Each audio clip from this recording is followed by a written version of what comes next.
This WSK Euro Series Mini Under 10 final at Viterbo was just sensational. I mean, watching these kids from 8 to 10 driving in torrential rain conditions and pulling off such a great show was just amazing. The driver in the lead actually pulled away from the rest of the field and said goodbye after the first couple of laps, but right behind him there was a very fierce fight for P2 which lasted all the way to the last corner of the last lap of the race. So stick till the end of this video and enjoy the race. Lights out, we go! Soaking wet conditions. Driver in P1 holds the lead. Everybody going around the outside, actually massively gaining position down the inside for the driver with the red helmet and blue card, and he gets 3-4 position, big spin in the background there, and you can see the field actually gets separated massively due to that spin, and so the top three are pulling away. Oh, that was a great overtake, last move that actually caught driver in P2 unaware, and he had to get off the throttle on the exit, which costed him big time. So now you can see driver in the lead has a big gap that just allows him to focus. Driver in P2 has a bit of a gap. Now it may look like a boring race from now onwards, but you'll see what's going to happen for the fight for P2. You know, driver in P1 is cruising. There's only 7 laps, and the reason for that was because there was a couple of red flags for like massive torrential rain, and so the races had to get reduced from 10 laps down to 7 laps for Mini, and also in the other categories had to be reduced. So we only had 7 laps, but let's enjoy the most of them. Now, driver in P3 chasing down the driver in P2. As you can see, all the drivers are taking very wide lines going into turn 1. That was the faster line for most conditions in Mini, of course, not for juniors. They had to go tight pretty much in every corner. Going now into turn 5, you can see they are going for, you know, maximum track usage, even though there was big puddles on the exit of the corner, so they had to really pay attention to that.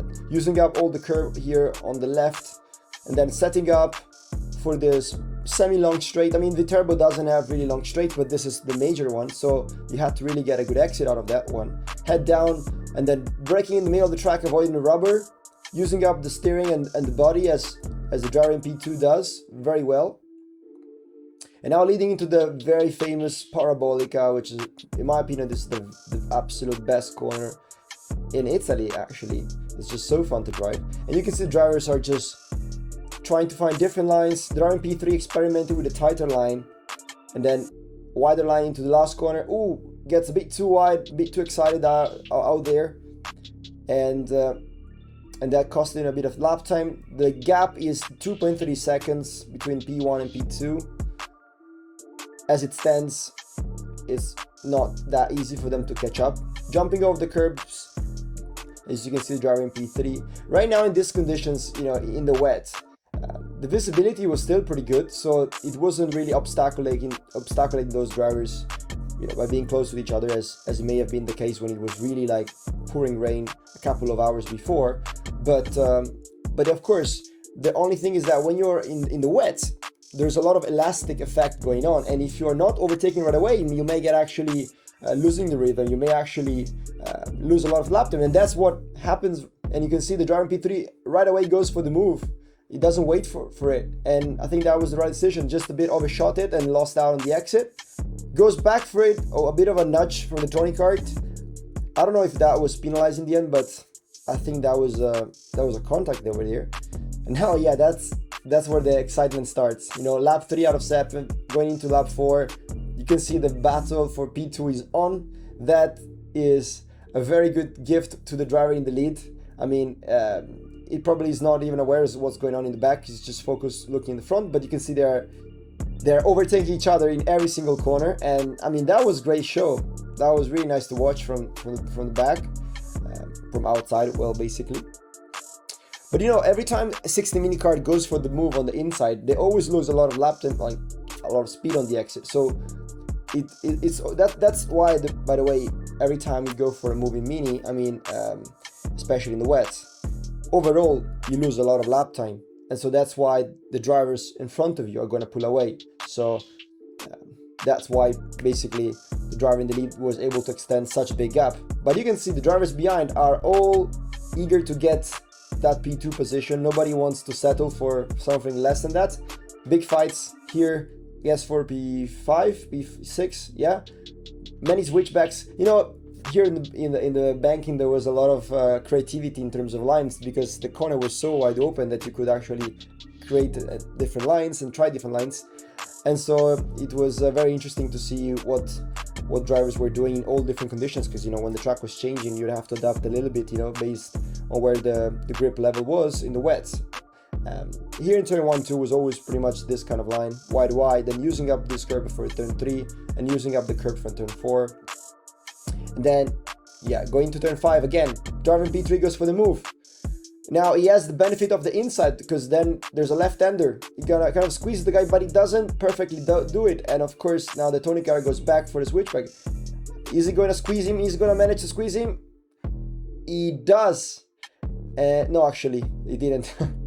And so he actually loses out. I don't know if he goes down. Yeah, he still stays in P3. A bit of a gap from down to drive in P2, but there's a massive fight in the back. So yeah, you know, it's very difficult to tell who's going to finish P2 and who's going to finish P3. The fight for the podium is really on. You know, everybody here in the top 10 can get at P2 or P3. And as you can see, big overtake moves on the back. And I think there was a couple of spins there. And of course, that provide a lot of opportunities for the drivers in the midfield. They're gaining up positions, free positions, as I'd say. And they'll say, thank you very much.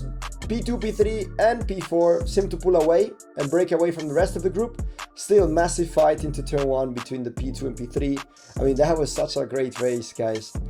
I was watching it from the stands, and I'm obviously doing signs to our drivers, especially the driver in the lead for Sasha.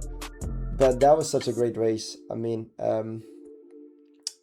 you could see the kids were just going all in, and nobody wanted to settle for anything lower than P2 in this case, because of course the only thing that they have to remind that is that the more they fight, the more they're gonna give up the P1, you know, because they have to be realistic, you know. Of course, if they collaborated earlier on in the race, they would have had a chance, but they didn't. And so now, I mean, with 1.5 laps to go and almost 9 seconds to the driver in P1, there's no chance basically for them to win unless the driver in P1 goes off. So now, yes, it makes sense to fight for P2, but I would probably have gone more collaborative in the first couple of laps. But anyways, now driver P2 is the Tony kart. There's a yellow flag here, you can't overtake, remember that. Make sure you keep that in the mind. Oh, there's a car parked there, actually. I think a back marker that parked the car. Now it's going into the final lap. Driver in P1 has pulled away and say goodbye to the rest of the field, but the fight is on for P2. Let's see who's gonna get it. The Tony kart is beginning that last lap, goes for a tighter line over there. The Parolin is actually setting up a move, I guess, here in this one. Is he gonna do it? Yes, he does. Is he gonna stop by the apex? Yes, he does. Move accomplished. And let's see now, is he gonna defend the position? Goes all the way tight to not get the switch back on the exit, and he does a very good move. Driver in P4, is he gonna get the move in P3? He didn't. I think not enough preparation, probably could have done a little better job over there. Now, driver in P2 seems to have got a bit of a gap. Maybe he's safe, easy. Let's see by the end of the lap. I don't know what kind of sprocket he had, if they're gonna close up by the end of the straight or not. They all go for defensive. The driver in P3 actually defends the position to the driver in P4. And the driver in P4 actually gets the move done. But what is he gonna do? Is he gonna make it? Is the driver in P2 safe? I think driver in P2 is safe now. Oh, actually, we're not able to watch the rest of the fight. Oh, yeah, here we can see here, driver in Tony car gets squeezed on the outside, and the KR actually manages to get 2 or 3 free positions over there and gets the podium.